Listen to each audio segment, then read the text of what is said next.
Welcome to Chillin' 101. We hope this video helps. You start by wiring your app to Firebase so authentication actually works. Create the Firebase project and enable the sign-in method you want, then install the Firebase SDK. Once done, initialize Firebase using the config object, API key, auth domain, project ID, so the auth module is available. Make sure to keep keys out of public repos. Use environment variables for production. This first step connects your code to Firebase services and prepares the auth instance you'll use in the next steps. Now you implement the actual sign-in flows and state handling. Create a simple UI, an email/password form, and buttons for Google or other providers.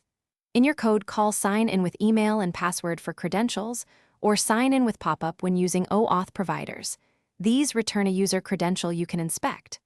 Once signed in, subscribe to on-auth state changed so your app knows when a user changes. This keeps UI and tokens in sync. Also persist tokens with the recommended persistence mode, so sessions survive reloads. Finish by securing routes and adding account management features. Verify the user's Firebase ID token on your backend to protect APIs, and implement sign-out and password reset flows so users can manage access. Make sure to validate inputs and display friendly error messages. This helps debugging and UX. If something breaks, check your config values, auth domain, OAuth redirect URIs, and browser core settings. Those are common culprits. Finally, test end-to-end so sign-in, persistence, and protected routes behave as expected. Thanks for watching. Consider subscribing if we helped you.